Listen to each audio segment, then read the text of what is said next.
All right. Welcome back to the GSMC Wrestling Laureate Podcast, brought to you by the GSMC Sports Network. I'm your host, Eric Rodriguez, here every Monday through Friday, 8 p.m. Pacific Time, 11 p.m. Eastern Time, here to talk about everything in terms of professional wrestling. All the action inside and outside of the ring, all the backstage rumors, all the drama behind the curtain. We talk about superstar news, inactive status, injury updates. Also, we talk about promotions like AEW, WWE, TNA, New Japan Professional Wrestling, the NWA. MLW. Basically, if it makes professional headlines, we talk about it here on the GSMC Wrestling Laureate Podcast. So, this is also overall a great wrestling podcast. If you guys want to start off as professional wrestling fans, I feel like overall it's a great podcast. It's hosted by an amazing network, the GSMC Sports Network. So, obviously, thank you so much for letting me host this podcast on this prestigious network. So, make sure you be a part of it, be a part of this GSMC Sports bloodline. So, 1,010%, let's go and jump on into our TNA Emergence predictions. But before we get on into any of that, I want to remind you guys to use the tips and donations link at the GSMCpodcast.net, or you can use this new awesome thing called the Super Chat. Super Chat! Whether if you got a burning question or just something you want to get off your mind, 1,010%. Here at the GSMC Sports Network, we believe we should keep this party going, keep the conversation lively, 1,010%. So don't be shy. Drop your thoughts, your comments. There are no right or wrong answers. Let me know what you're doing. Let me know how you're doing on a Thursday night. It could be about going out to the club, and I'd be like, okay, I'm just getting up. Keep it about professional wrestling, obviously, would be awesome. For in all sports, I do dabble on a little bit of sports here and there, mostly the NFL, which is right around the corner, and I can't wait. Oh my God, I can't wait. It's going to be awesome. Can't wait. It's going to be awesome. If you really want to make sure your comment or question gets read on air, I ask you guys to use that super chat. It's that $ below the chat box. Go ahead and hit that up. Also, it's a great way to support our network. It's a great way to keep everything that you guys love in terms of the GSMC Sports Network going for years and years and years. Obviously, for us to be successful, we need to know that you guys are happy. So we do everything in our power to keep you guys happy. So it's like a beneficial relationship here and there, going back and forth. Obviously, we love you guys to death. I say it after every podcast. I love you. Uh, so make sure you hit up that super chat box. We are absolutely grateful for each and every one of you to kind of join us. And if the super chat is not your thing, you can also hit up the tips and donations link at the GSMCpodcast.net. Hit up, Superman punch that like and subscribe button to the show here at the GSMC Sports Network. We do believe in peace, love, and positivity, 1,010%. But feedback is a gift. So if it's negative, I can take the criticism. Obviously, I want you guys to feel like you guys can voice anything you want on this podcast. I kind of compare this podcast of you walk into a bar, you walk into someone who's also a professional wrestling fan. You don't want to be afraid to talk to them. You don't want to feel like everything you're saying is being overanalyzed and what you say might be like stupid or nonsense. Be like, hey, what are you talking about? Like, what are you doing, dude? Like, you don't know professional wrestling, bro. Do you even lift, bro? Like, you know what I mean? We don't want it to be like that. 1,010%. I thrive off knowing that you guys are satisfied, knowing that you guys are, keeping the chats alive. 1,010%. So yeah, join me here on the GSMC Wrestling Laureate Podcast. Give me some of your wrestling takes, and ultimately, keep the conversation going. Keep a lot of content alive. Maybe you guys enlighten me. Maybe you guys, educate me to the point where, the student becomes a teacher, which I love. I hate being a teacher sometimes. You know what I mean? So I'm just kidding. No, but I don't know. Just don't be shy. Hit up chat, and it's gonna be awesome. All right, so we're gonna talk on some amazing TNA Emergence pay-per-view Friday, August 30th. Louisville, Kentucky. They're in Kentucky. That's awesome. Damn. But first, we have a chat from my bulletproof friend. Good stuff. Invasion angle coming to AEW. You know what? I'm not disputing that. I feel like that's definitely in the works right now with AEW. I feel like what you saw with the Young Bucks, Okada, and Jack Perry has failed. You haven't really been seeing them backstage together, kind of acting as a faction. And I feel like Tony Khan wanted it to work. He wanted it to work so damn bad. And then you have Shane McMahon. You have Shane McMahon obviously, brother-in-law of Triple H, Paul Levesque. Back in, a couple months ago, it was rumored that AEW wanted to have collaborations with WWE. WWE was basically like, you know what? No, thank you. I don't want any part of it. But what's the greatest way? What's the greatest way to kind of get your foot in the door in terms of negotiations, in terms of business, in terms of wrestling promotions from AEW and also the WWE side? You have the brothers talking. Shane McMahon knows Triple H or Triple H vice versa. The best way for AEW to team up with WWE eventually is signs Shane McMahon. And I feel like, overall, I feel like Tony Khan kind of knew that because nowadays, with streaming platforms, and it's not like a cable base to base fight like you saw with Monday Night Nitro, like you saw them taking on Monday Night Raw. It's not like that anymore. Streaming services, internet, the new digital era in terms of society here in the United States has taken its toll. Wrestling's everywhere. Wrestling's everywhere, and all the fans don't, they're not.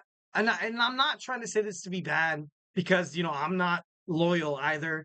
But wrestling fans aren't really loyal to one promotion, and they shouldn't be. They shouldn't be 1,010%.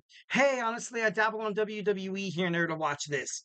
But sometimes I like to kind of take a stroll through AEW just to kind of find out something new, just to kind of get this, like, if you miss the Attitude Era in terms of WWE and WWF, you go to AEW and you will be absolutely 110% satisfied. So you have wrestling fans. You don't have either or anymore. So the best thing to do is you got to freaking collaborate.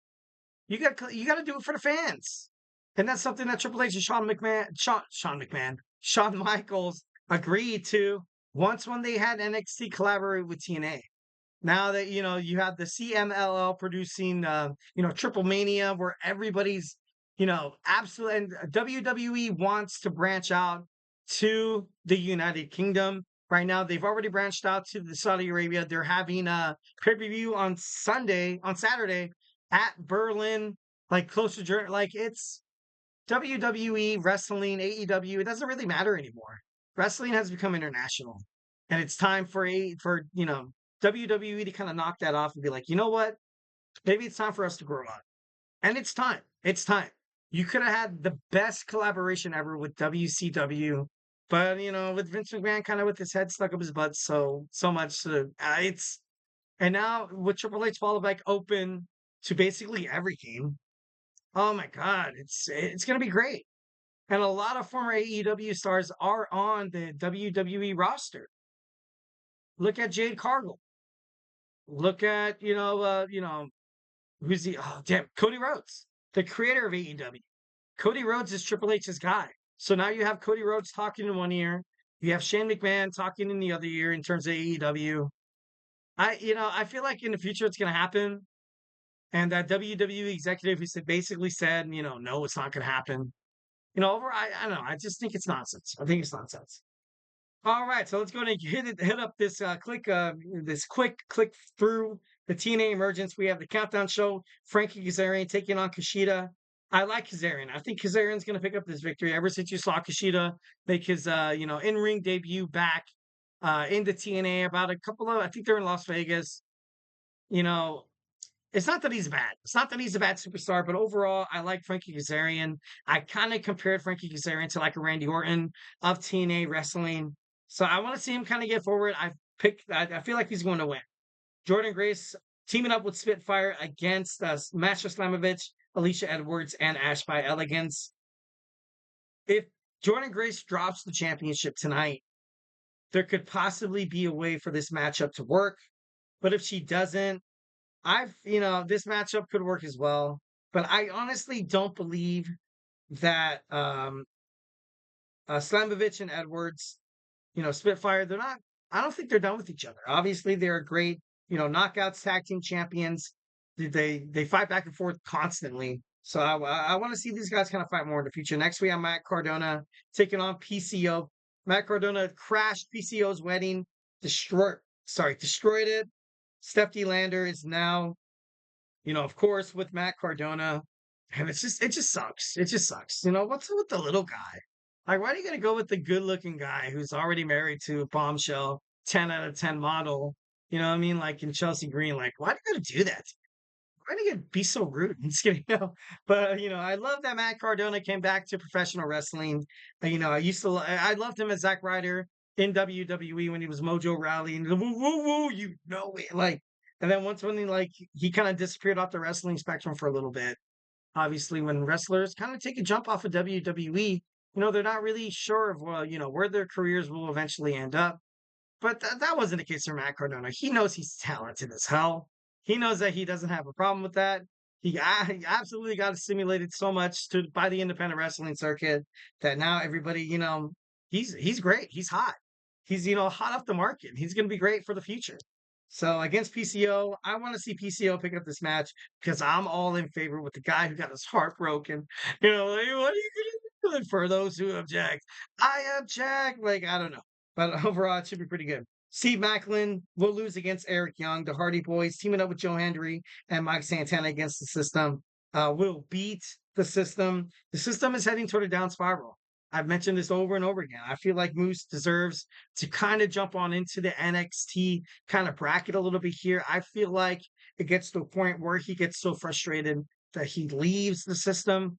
Maybe to fight for the Heritage Cup Championship, maybe to fight Obafemi for the NXT World Heavyweight Championship. So, North American Championship, excuse me. So, I don't know. I just feel like I feel like that's better booking for him. Next, we have the X Division Championship. Mike Bailey taking on Zachary Wentz, Riley Osborne, Jason Hatch, and Laredo Kid and Hammerstone. I feel like Mike Bailey retains. I feel like Mike Bailey retains. Zachary Wentz is probably going to get screwed over by Wesley, who he will, he's facing on Sunday. And Hammerstone, he's just too strong to be an X Division champion. Come on. Come on. Uh, Laredo Kid, he's great, but he already kind of had his chances before. Riley Osborne of Chase U could be a good fit. Could be a good fit 1,010%. But a little speculation here and there. Zachary Wentz, with the whole thing happening with Wesley and the Rascals, it's kind of dire, but overall, I feel like Mike Bailey's going to retain this championship. So yeah, our TNA World Championship, we got Nic Nemeth against Josh Alexander in an Ironman match. Josh Alexander has 2 Ironman matches under his belt under the TNA Wrestling banner. So I don't know. I feel like Nic Nemeth is more flashier. I feel like he represents the title better. Josh Alexander's kind of like that. Kind of remind me of like a Moose. You know what I mean? Like he would be that Moose kind of champion. So I don't think it's right for the TNA universe to kind of kind of be subjected to that kind of champion again. But overall, what I mean, they're gonna do whatever they got to do. But overall, I don't know. I just feel like he could be a lot better. I feel like Nic Nemeth could, he can kill it. He can kill it. All right, guys, don't go anywhere. We're going to jump on into our first segment. We're going to have our Bryan Danielson becoming AEW's new World Heavyweight Champion. We're going to talk about how it affects the company, how it affects his career, and just the overall outlook in terms of professional wrestling. So, hey, do not go anywhere.